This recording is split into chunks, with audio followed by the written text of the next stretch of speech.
है। तो आज हम पढ़ने वाले हैं जनरेशन ऑफ कंप्यूटर के बारे में, ठीक है।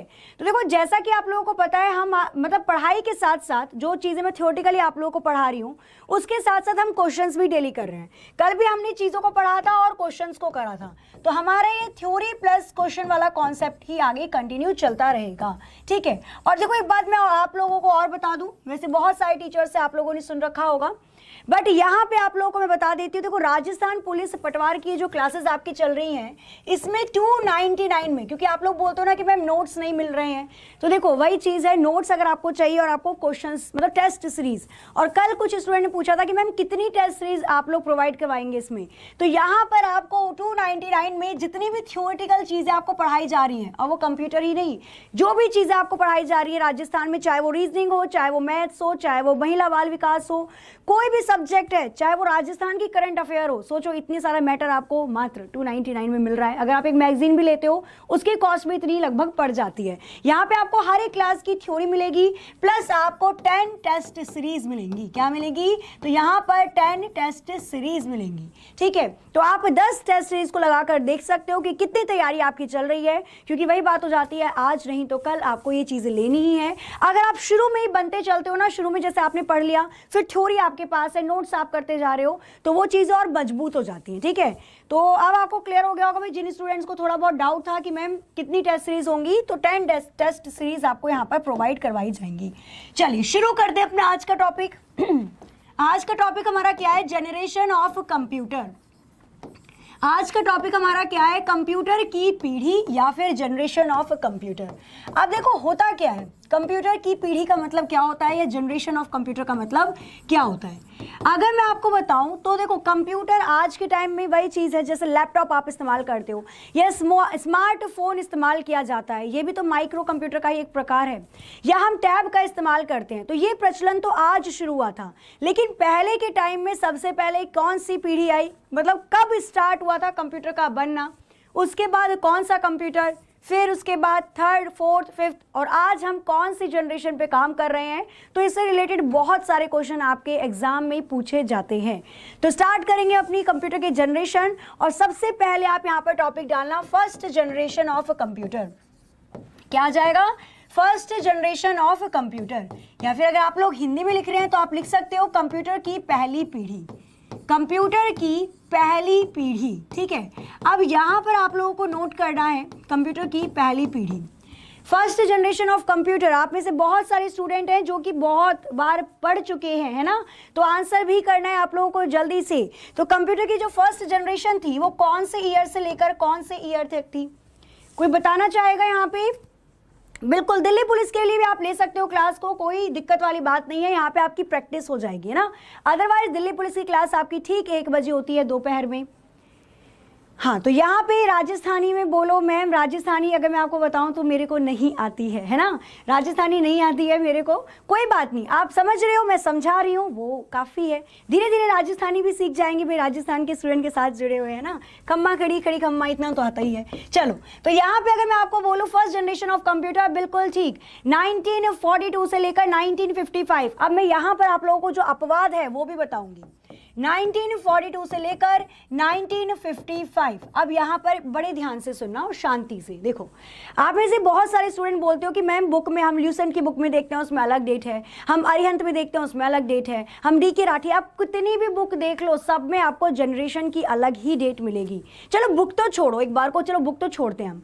आप अगर एग्जाम भी देखोगे ना, चाहे वो यूपी SSC का हो, चाहे वो यूपी PCS का हो, चाहे कोई सा भी एग्जाम हो जिसमें 1-2 क्वेश्चन आपके कंप्यूटर के दे देता है, तो मैंने खुद जो एनालाइज किया है ना पेपर के अंदर से, तो हर एक पेपर में जनरेशन की डेट अलग दे रखी है और साथ में उसका आंसर भी अलग दे रखा है। तो ये जो चीज़ें होती हैं ना, इसमें आपको समझना होता है। देखो, जब भी कंप्यूटर बनना शुरू होता है या जब भी आप कोई मशीन बनाते हो, तो उसका कोई एक पार्ट, कोई एक पुर्जा किसी अलग ईयर बनाते हो, उसको कोई एक पुर्जा किसी अलग साल बनाते हो, और पूरा कंप्लीट करके किसी और साल उसको दिखाया जाता है। ये सब चीज़ें क्लियर है?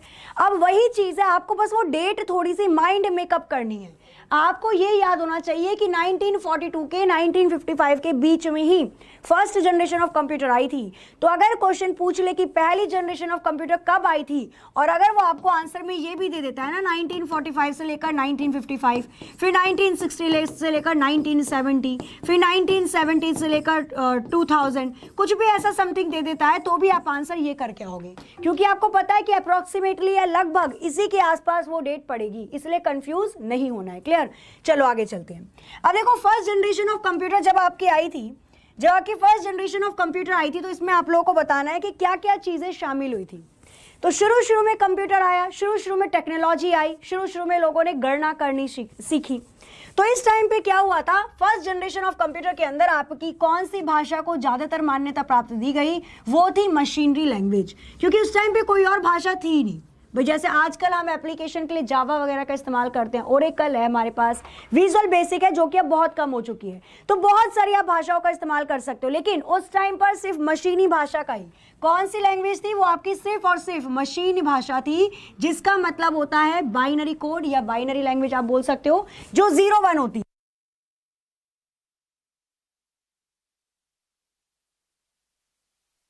आगे देखो, इसके बाद हम देखेंगे तो कौन सी भाषा होगी, मशीनी भाषा या मशीन लैंग्वेज होगी। क्लियर? तो ये 0 और 1, 1 0 इसी को समझती थी।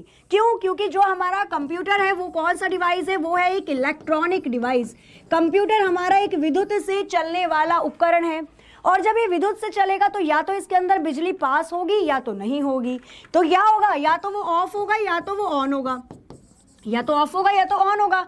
इसलिए 0-1, 1-0 इसी पर बेस होती है, और पहले जनरेशन की कंप्यूटर मशीनी लैंग्वेज में थी। इसके अंदर इलेक्ट्रिसिटी सप्लाई करने के लिए किसका इस्तेमाल किया जाता था? अगर मैं बोलूं इसमें कि इसके अंदर विद्युत के प्रवाह के लिए, विद्युत को प्रवाहित करने के लिए, भाई बिजली जाएगी तभी तो कंप्यूटर चलेगा, तो यहाँ पर हम किसका इस्तेमाल करते थे, वैक्यूम ट्यूब का। किसका इस्तेमाल किया जाता था, वैक्यूम ट्यूब। वैक्यूम ट्यूब और वॉल्व्स, दो शब्द आपको देखने को मिलेंगे। क्लियर?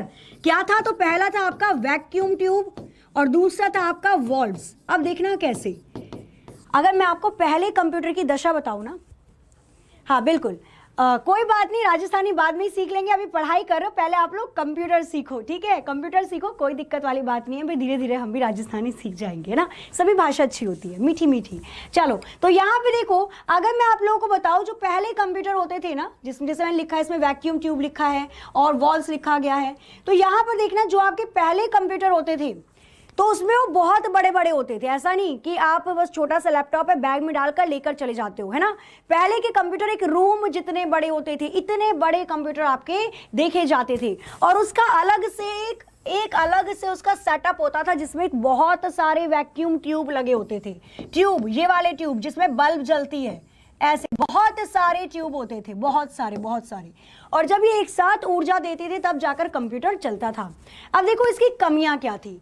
आप अगर अपने घर में जो ट्यूबलाइट है, चाहे जो बल्ब है, अगर आप उसको टच करोगे बहुत देर तक जलने के बाद, तो आपको महसूस होगा वो तो गर्म है, कर रखा होगा आप में से किसी ने, तो वो बहुत जल्दी हीट हो जाते थे। तो यही वजह थी जो पहले के कंप्यूटर थे उनमें हीटिंग प्रॉब्लम बहुत आ रही थी। उनमें क्या थी, तो वो बहुत जल्दी गर्म हो जाते थे, हीटिंग प्रॉब्लम आ जाती थी।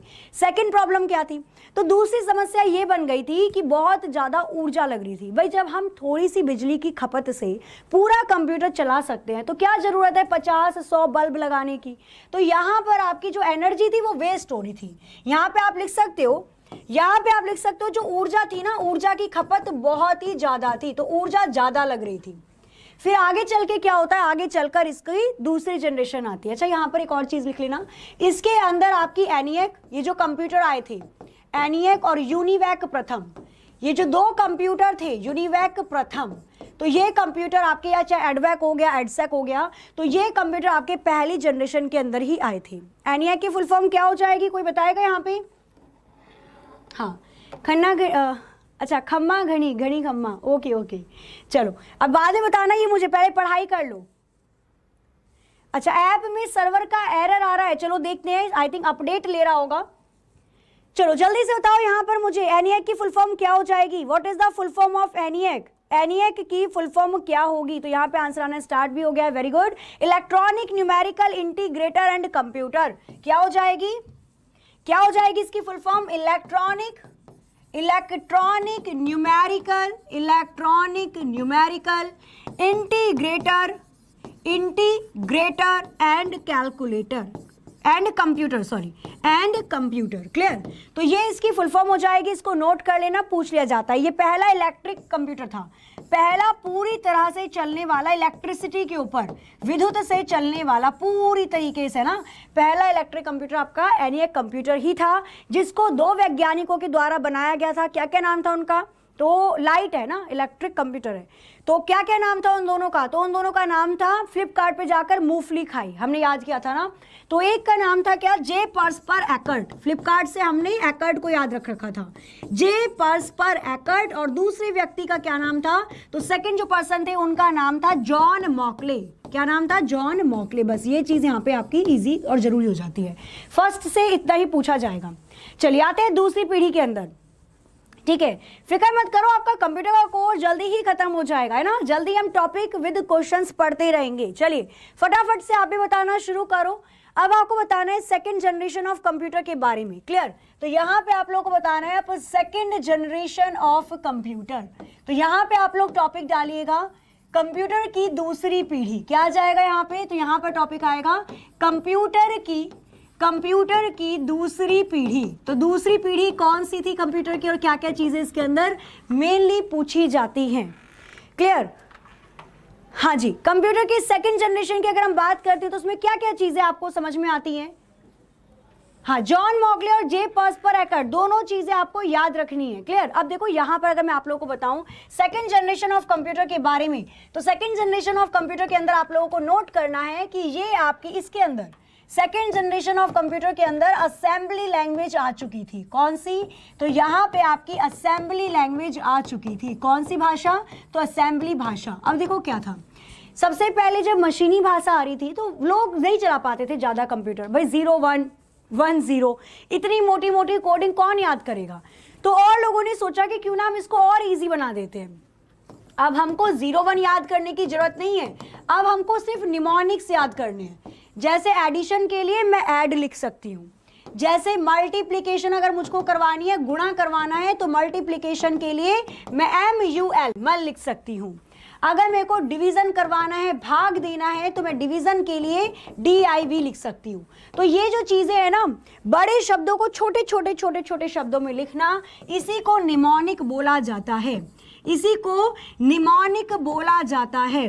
ठीक है, और अगर आपसे पूछे ना निमोनिक कौन सी भाषा है, तो आप याद रखना कि आप आंसर करोगे कि असेंबली लैंग्वेज है। क्लियर? तो असेंबली लैंग्वेज आपकी दूसरी जनरेशन के अंदर आ जाती है। एक और बात, इसमें अब क्या होता है, तो इसमें इलेक्ट्रिसिटी सप्लाई के लिए, अब इसके अंदर भाई वैक्यूम ट्यूब से प्रॉब्लम आ रही थी, तो यहाँ पर विद्युत की प्रवाह के लिए या फिर यहाँ पर इलेक्ट्रिसिटी सप्लाई के लिए, क्लियर, तो विद्युत प्रवाह के लिए, इलेक्ट्रिसिटी सप्लाई के लिए यहाँ पर इस्तेमाल किया जाने लग गया ट्रांजिस्टर। तो यहाँ पे क्या आ गया, तो यहाँ पे आपका ट्रांजिस्टर इस्तेमाल किया जाने लग गया। अब ट्रांजिस्टर क्या होता है, तो ट्रांजिस्टर भी इलेक्ट्रिसिटी की सप्लाई के लिए, बिल्कुल ट्रांसफर टेक्नोलॉजी 1955 से 1965। वेरी गुड भाई जिद्दी गर्ल जी। ठीक है, हाँ देखो ये चीज अच्छी लगती है ना, मैंने पूछा भी नहीं फिर भी कुछ स्टूडेंट ने आंसर कर दिया भाई, वेरी गुड। क्लियर? तो यहाँ पर लिख लेना कि कब से कब तक, तो 1955 में वो खत्म हुआ, तो 1956 से 1955 लगभग, और यहाँ से लेकर आपका 1964 तक या 65 तक आपका सेकेंड जनरेशन ऑफ कंप्यूटर चलता है। क्लियर? चलिए अब देखो यहाँ पे अगर बात की जाती है तो ट्रांजिस्टर का इस्तेमाल किया जाता है, और ट्रांजिस्टर की अगर मैं बात करती हूँ तो ये कुछ ऐसा दिखता था।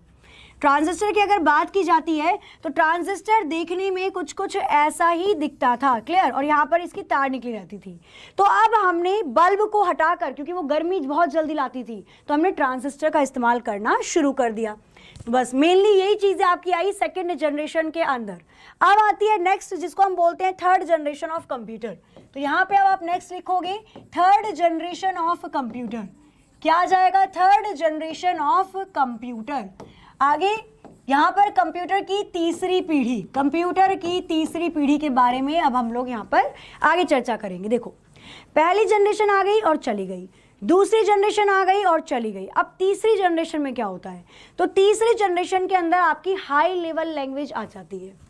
तीसरी जनरेशन में कौन सी भाषा आती है? बशीनी भाषा पहली जनरेशन में थी, असेंबली दूसरी में, और तीसरी जनरेशन में आपकी हाई लेवल लैंग्वेज को लाया गया।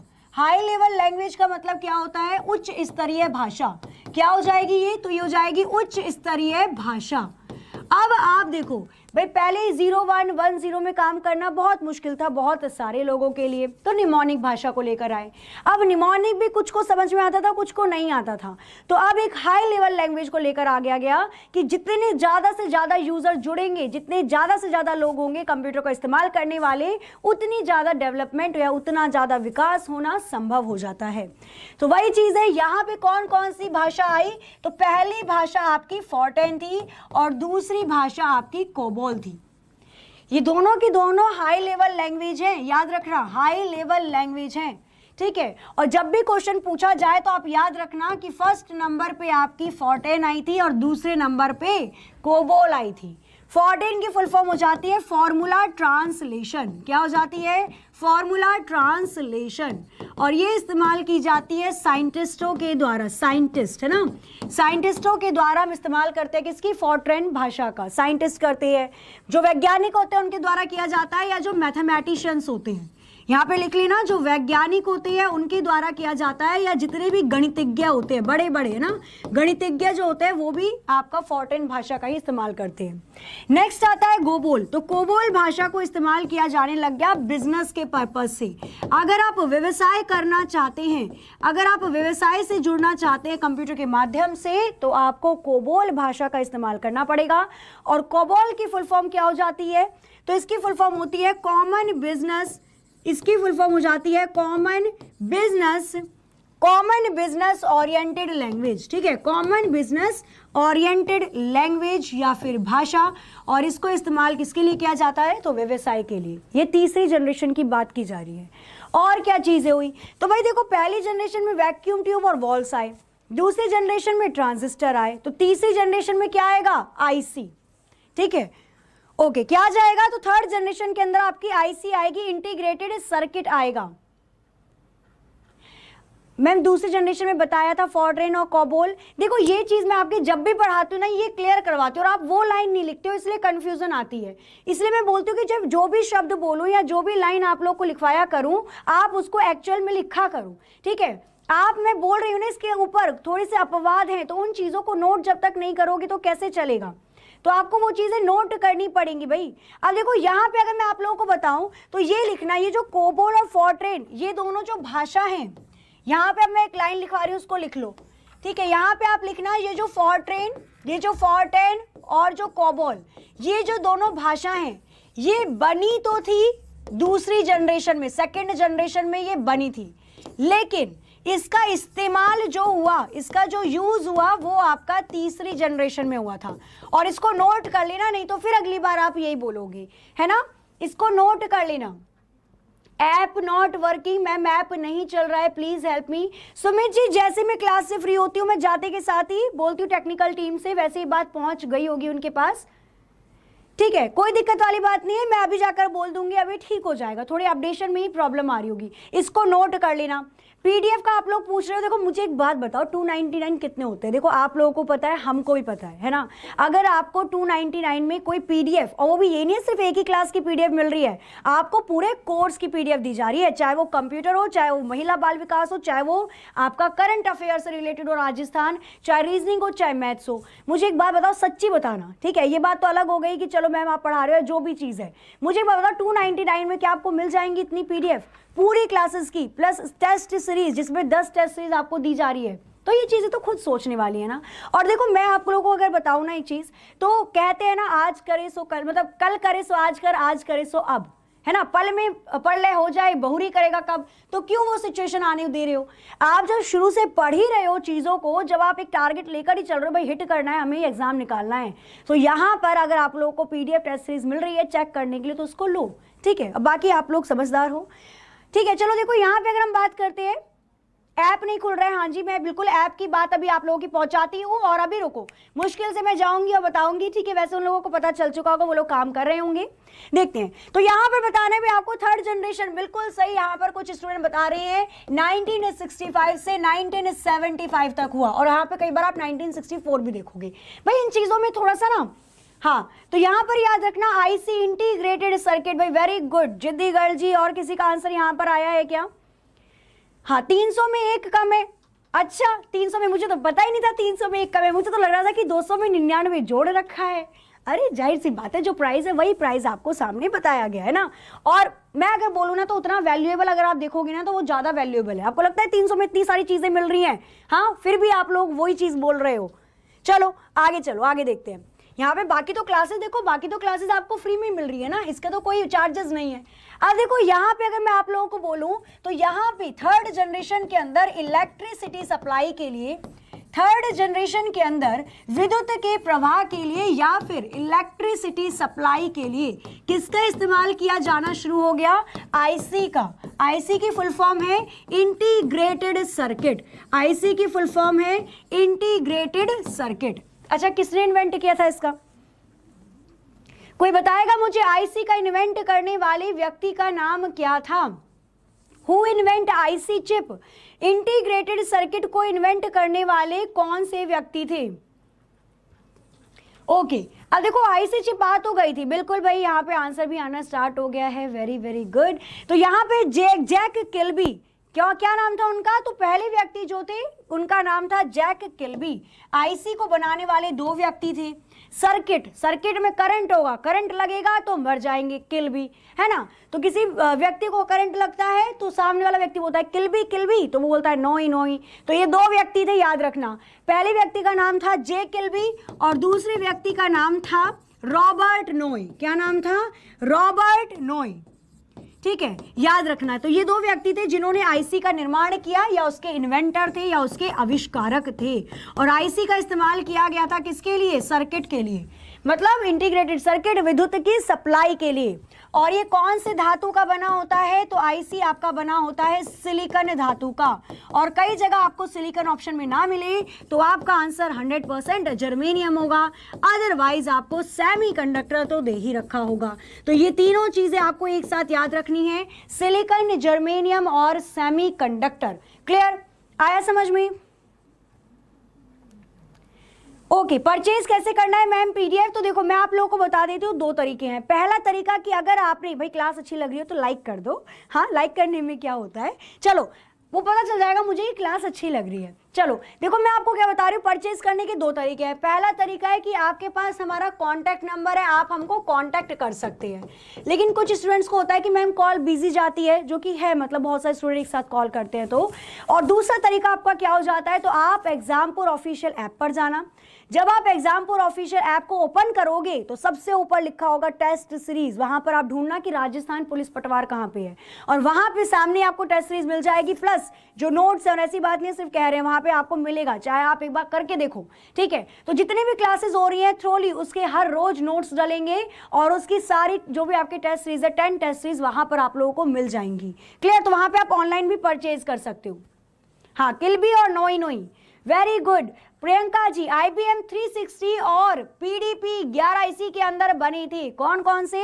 तो IBM 360 ये जो कंप्यूटर था, और PDP 11, ये दो कंप्यूटर आपके इसी के अंतर्गत बने थे। क्लियर? तो आया समझ में? ये आपको, ये थर्ड जनरेशन ऑफ कंप्यूटर था। भाई टाइम हो गया, वरना मैं तो क्वेश्चन भी लाई थी और फोर्थ जनरेशन, फिफ्थ जनरेशन भी लाई थी। चलो कोई दिक्कत वाली बात नहीं है ना। आराम से पढ़ो, पर इत्मीनान से पढ़ो, शांति से पढ़ो, और पूरी चीजों को इतनी अच्छी तरह अपने दिमाग में डाल के पढ़ो ताकि आगे से कभी भी गड़बड़ ना हो। ठीक है? अब देखो मैं आपको होमवर्क दे देती हूँ, ये चीजें तो आप लोगों ने लिखी ली होंगी।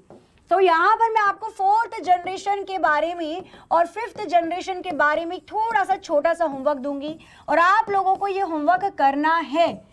चलो, तो तो आपको बताना है कि 4th जनरेशन में और 5th जनरेशन में हम विद्युत की सप्लाई के लिए किसका इस्तेमाल करते थे।